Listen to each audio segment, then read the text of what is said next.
읽겠습니다. 시작. 믿음이 없이는 하나님을 기쁘시게 하지 못하나니 하나님께 나아가는 자는 반드시 그가 계신 것과 또한 그가 자기를 찾는 자들에게 상 주시는 이심을 믿어야 할지니라. 아멘. 믿음을 이야기하고 있는 중요한, 여러분들과 제가 잘 아는 말씀입니다. 성경에서 하나님을 믿는 자를 여러 말로 표현하는 것을 볼 수 있습니다. 하나님을 믿는 사람들, 저와 여러분들을 뜻하는데요, 다른 말로 가장 대표적으로 표현하는 말씀이 있습니다. 무엇일까요? 기억나시는 말씀이 있습니까? 요한복음 17장 3절 말씀에 이렇게 말씀합니다. 따라합시다. 유일하신 참 하나님과 그가 보내신 자 예수 그리스도를 아는 것, 이것을 말씀하고 있는데 이게 무엇일까요? 무엇은 참 하나님과 그가 보내신 자 예수 그리스도를 아는 것입니다 라고 말씀하고 있습니다. 무엇은, 이게 뭘까요? 믿음? 자, 믿음이면 똑같이 이 문제를 안 냈겠죠? 믿음하고 똑같은 의미로 쓰이는 단어예요.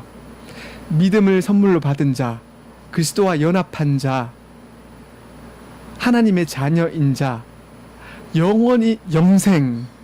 따라합시다. 영생은 유일하신 참 하나님과 그가 보내신 자 예수 그리스도를 아는 것입니다. 이것이 믿음을 받은 자의 또 다른 대표적인 표현이에요. 하나님을 아는, 하나님의 자녀인 사람들의 가장 큰 특징이 뭐라고요? 하나님을 아는 것, 그리고 뭐라고요? 예수 그리스도를 아는 것. 하나님의 자녀는 다른 것이 아니라 아는 것이라고 표현하고 있고, 오늘 본문은 뭐라고요? 믿음을 가진 사람은, 긍정적으로 표현하면 믿음을 가진 사람은 어때야 된다? 우리 본문 뭐라고 표현합니까? 두 가지를 설명하고 있습니다. 두 가지 뭐죠? 따라합시다. 하나님이 계신 것과 어떤 자들에게 상을 주시는 분이다? 자기를 찾는 자들에게 상 주시는 분이다 라고 말씀하고 있습니다. 성경은 늘 우리가 항상 성경을 펼치고, 오늘 우리 아까 암송도 했지만 항상 우리가 의식적으로나 늘 노력해서 기억해야 되는 것은, 성경은 세상에 있는 책들과 다르다. 세상에 있는 책들과 다르다. 디모데후서 3장 말씀처럼 성경은 하나님의 감동으로 된, 하나님의 말씀이 기록된, 하나님의 호흡이 담긴 하나님의 말씀이다 라는 것을 기억하고 그것을 기초로 해서 봐야 됩니다.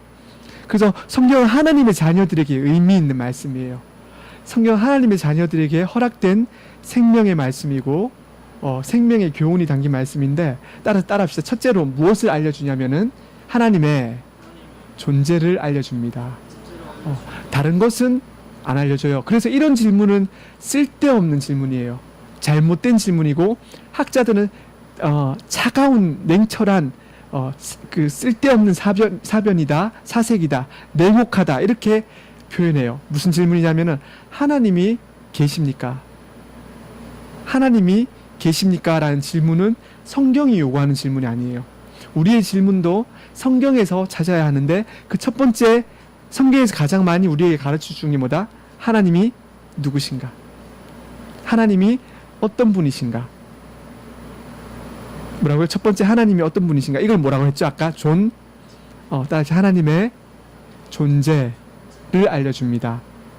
두 번째는 성경 전체를 보면은 하나님에 관한 지식을, 이거를 알려줍니다. 뭘까요? 여러분들 아는 겁니다. 뭘까요?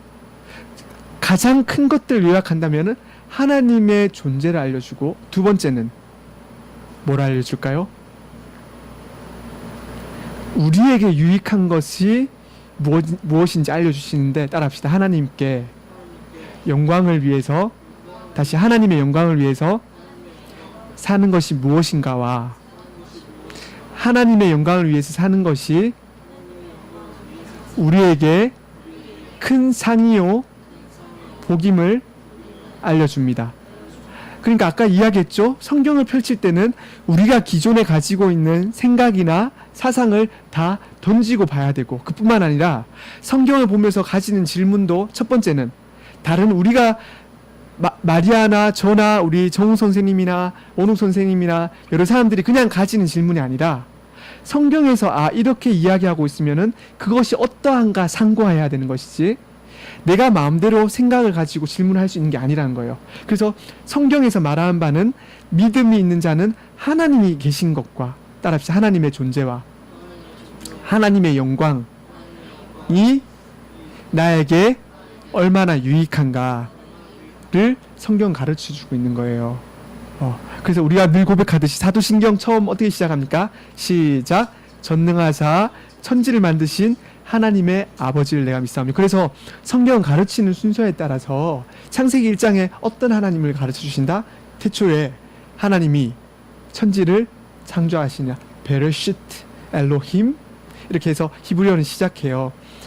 태초에 하나님이 삼위일체 하나님께서 천지를 창조하셨느라. 그래서 시작도 창조주 하나님. 이 창조란 말은 우리를 포함해서 모든 천지 만물, 눈에 보이는 것뿐만 아니라 뭐라고요? 보이지 않는 모든 것들, 우리 자신뿐만 아니라 우리의 지식, 우리의 사고, 우리의 생각, 감정, 여러분이 똑똑한 것, 총명한 것, 명철한 것, 모든 것들, 슬기로운 것, 아름다운 것, 이 모든 것들을 만드신 분임을 설명하고, 타락 이후에 훼손된 그것들이 회복된다라고 요한계시록 끝장 몇 장입니까? 22장인데 그 앞에 21장에서 새하늘과 새 땅의 모습으로 하나님은 어떤 하나님? 창조주시다 라고 표현하고 있습니다. 그 하나님께서 창조하셨을 뿐만 아니라 우리는 지금 다스린다. 여전히 하나님 창조하시고 그냥 우리 손 떼셨다가 아니라 여전히 우리에게도 간섭하신다. 우리는 믿고 고백하는데 날마다 기도하는 이유죠. 하나님 감사합니다. 오늘도 우리에게 생명을 주시고 하찮은 우리가 주님의 은혜로 삽니다 고백을 하지만 이것을 부인했던 사람들이 있었으니, 그래서 에피큐로스 학파들이고 약 그 고대 그리스 철학에 근거해서 305년도에 창설된 그 전후에 창설된 그들은 하나님이 창조하신 이후에 손 떼셨다라고 하여 그것이 사실은 지금까지 이어져 오는 사상 중에 하나예요. 그렇지만 우리는 성경에 보듯이 창조하신 그 하나님이 창조하셨을 뿐만 아니라 타락한 우리들을 위해서 끝까지 인류들에게 역사하시고 다스리시고 하나님 자녀로 삼으셨을 뿐만 아니라 우리의 매일매일의 삶 속에, 매일매일의 사건들 속에 우리가 의식하든지 의식하지 못하든지 역사하신다가 우리의 신앙 고백입니다. 그 의미가 전능하사 천지를 창조하신 하나님 아버지를 믿사오며예요. 그래서 따라합시다. 의와 판단으로 인류를 통치하시며 그의 자비하심 가운데 참으시고 보호하심으로 지키십니다. 하나님의 놀라운 지혜와, 우리가 표현할 길이 없어서 성경에 표현을 하는 거예요. 놀라운 지혜와 빛 가운데 거하신다니, 빛이시며 또한 권능이 가득하시고, 권능은 파워예요. 그래서 힘이, 능력이 가득하신 분이 우리를 그 능력으로, 지혜로 자신의 기뻐하심 따라서 때로 우리를 다스리신다. 그래서 우리가 이렇게 고백할 수밖에 없어요. 어떻게 고백하냐? 따라해 볼까요? 모든 것을 하나님께만 구하되 받은 것들에 대해서 감사할 수밖에 없습니다. 왜냐하면 하나님의 능력이 우리에게 적절한 경건의 교사가 되기 때문입니다. 하나님 능력이 우리의 모든 것이 됩니다. 모든 선한 것들의 근원이 뭡니까 말이야? 바탕, 다른 말로 시작, 전제, 셈이라고도 해요. 송테스라고 해서 셈이라고도 말하는데 그 가장 깊이 있는 것을 이렇게 깊이 있는 것에서 솟아나는 그 셈, 가장 근원이 누구시다? 하나님이시다. 우리 존재도 누구에게서 시작되었다? 하나님에게서 시작되었다. 우리의 지식도 하나님에게서 시작되었다. 우리의 어떠한 모든 내용들이 하나님에게서 근원되었다. 그렇다면 이 하나님의 존재를 성경이 가르치는데 이게 없다면, 이걸 모른다면 무엇이 가능할까요? 아무것도 사실은 없는 것과 똑같은 것입니다. 자기는 무엇인가 한다고 생각하고 사실 자기는 무엇인가 능력이 있다고 생각하지만 아무 의미 없는 것이 되는 것입니다. 그래서 이러한 위대하신 하나님 우리가 감히 수식할 길은 없는데 감히 성경을 따라 표현해 보자면 아까 뭐라고 했죠? 하나님의 능력이 우리에게 적절한 경건의 교사가 된다고 했어요. 성경 경건이라고 많이 이야기하는데 그 다음 경건이란 무엇인가? 세상 사람들이 사용하는 단어하고 다르게 우리가 경건하게 삽시다. 경건한 하나님의 백성이 됩시다. 창조주 하나님을 노래하면서 우리가 경건하게 날마다 삶을 은혜 가운데 살아갑시다 할 때 경건은 무엇일까? 어떻게 정의할 수 있을까? 이렇게 한번 정의해 볼까요? 따라합시다. 창조적 권능을 노래하며 이 노래한다는 말은 하나님의 위대하심을 노래한다는 거예요. 우리는 날마다 잊고 살지만 깨어서 말씀 가운데 찬송 가운데 따라합시다. 창조적 권능을 노래하며 하나님의 은혜들을 알므로써 하나님에 대한 사랑과 경외가 합쳐진 것. 하나님을 성경을 통해 알면 알수록 도저히 이거는 노래할 수밖에 없고 하나님을 알수록 도저히 하나님의 사랑을 고백할 수밖에 없는 것. 그리하여서 이 놀라우신 하나님을 표현할 길이 없어서 그저 입만 벌리고 바라보는 것. 이 모든 것을 합쳤을 때 경건이라고 해요. 당연히 하나님의 자녀들에게 이 경건이 허락됩니다. 그래서 이러한 사람들이 특징이 있어요. 근데 성경은 경건에 대해서 좀 더 이렇게 정확하게 표현하는 게 있는데 디모데후서 3장에 이렇게 표현합니다. 따라해 볼까요? 경건의 모양은 있으나 경건의 능력은 부인하니 이 같은 자들에게서 어떻게 할까요? 뭐라고 나올까요? 그 다음에 이 같은 자들에게서 경건의 능력을 부인하는 자들에게서 어떻게 할까요? 성경이 뭐라고 권할까요? 따라합시다. 네가 돌아서라. 경건의 능력이란 무슨 말이냐면은 아까 이야기했듯이 성경이 가르치는 바대로 하나님이 누구신가를 바로 알고 그래서 하나님의 사랑을 고백할 수밖에 없고 그래서 당연히 내가 의식적으로 노력하지만 나도 모르게 하나님을 경배한다. 경배한다는 말은 예배한다. 찬미한다. 그를 우리의 모든 것을 다해서 가능한 모든 수단을 통해서 높인다. 시도 때도 없이 그를 예배한다는 게 경배한다는 거예요. 그래서 그 경건의 능력은 따라합시다. 하나님이 누구신가 그리고 그의 사랑을 알고 그를 경배하는 것을 의미합니다. 그래서 경건의 모양만 있는 사람들 그냥 예배의 자리만 그냥 때가 돼서 나오고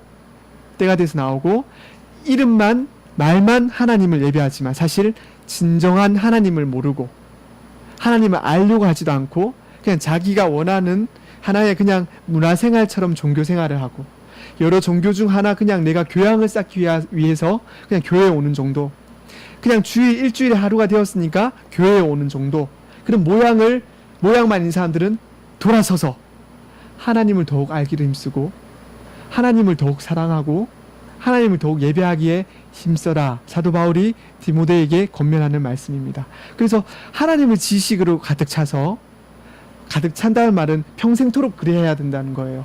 우리가 하나님 지식을 온전히 이 땅에 있는 동안 알 수가 없어요. 다만 날마다 하나님이 알려주시는 가운데 우리가 이 지식에서 예수님에게까지 머리이신 주님에게까지 자라가는데 이러한 경건을 날마다 가진 사람의 특징이 뭐냐? 따라합시다. 경건한 자의 특징 준사님이 한 8가지를 정리해봤어요. 우리 이것만 한번 씩씩하게 따라하고 한번 마칩시다. 첫째, 경건한 사람은 유일하시고 참이신 하나님 한 분만 바라봅니다. 이거는 경건이란 말 자질이 아니고 하나님의 자녀들을 의미하는 거예요. 우리가 그리스도와 예수 그리스도와 연합했다면 당연히 이러해야 된다 하는 모습이에요. 하나님을 안다면 당연히 이렇게 할 수밖에 없다. 첫째는 유일하시고 참이신 하나님 한 분만 바라봅니다. 두 번째, 하나님이 나타내시는 모습 그대로를 바라봅니다. 내가 상상하는 하나님이 아니라 하나님이 성경을 통해서 드러내 주시는, 계시해 주시는, 나타내 주시는 그 하나님을 바라봅니다. 마리아의 개인적인 상상의 하나님이 아니라 성경이 기록된 말씀, 하나님의 말씀이 가르쳐 주시는 하나님. 세 번째, 하나님을 길잡이시며 보호자로 믿습니다.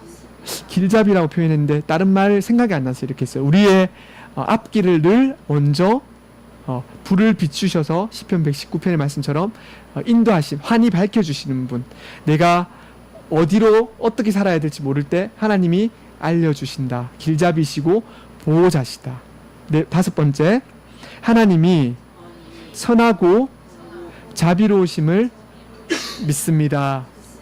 그래서 어떤 어려움 가운데서도 하나님 안에서 자비가, 이 자비는 하나님의 자비가 치료책으로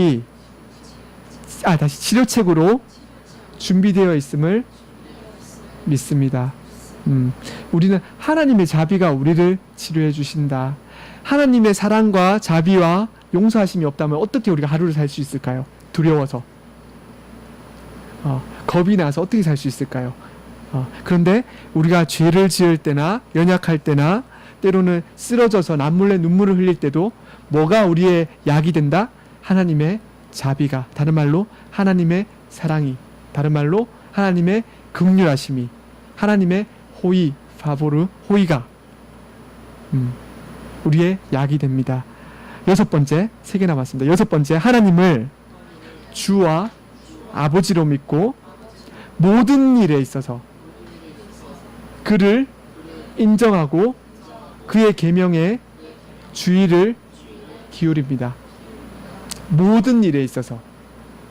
그리고 일곱 번째, 조금 어려워요. 잘 생각하면서 들어보세요. 불경건한 자들이든, 다시 불경건한 자들에 대한 형벌이든,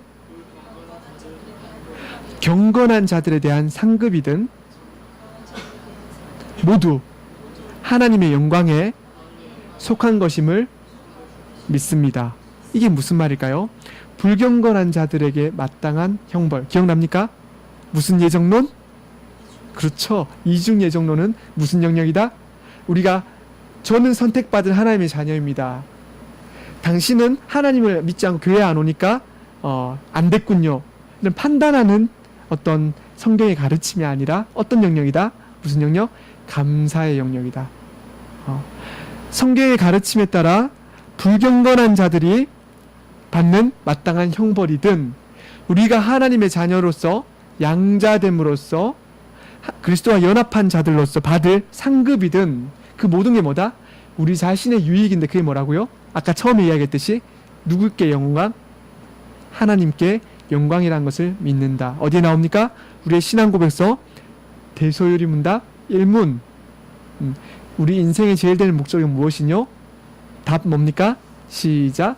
우리 인생의 제일 되는 목적은 하나님을 영화롭게 하는 것과 영원토록 그를 즐거워하는 것입니다. 다 일치하는 것들이에요. 여덟 번째, 마지막입니다. 따라합시다. 좀 깁니다. 경건한 사람이 죄를 피하는 이유는 형벌에 대한 두려움 때문이 아니라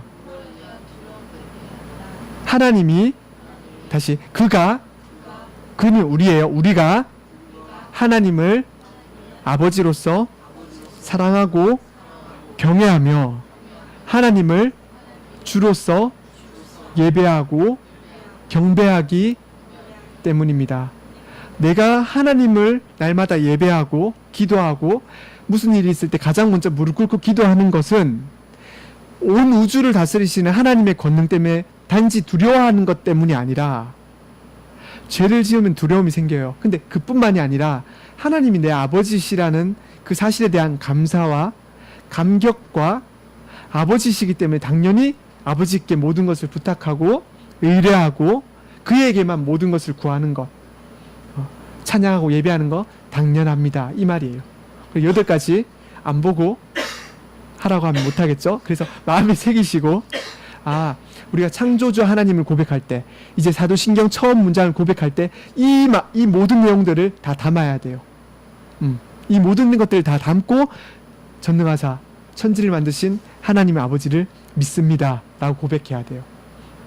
사실 이걸로 또 부족하죠. 어떻게 우리가 하나님을 다 설명하고 이해할 수 있겠습니까? 그래서 날마다 여호와를 알자, 힘써 여호와를 알자, 그렇게 자라가시는 여러분들 되시기를 간절히 바랍니다. 이게 당연히 하나님을 아는 것이 저와 여러분들 믿음을 선물로 받은, 무엇보다도 예수 그리스도와 연합한 자들에게 경건을 선물로 허락하신 자녀들 된 자들의 마땅한 의무입니다.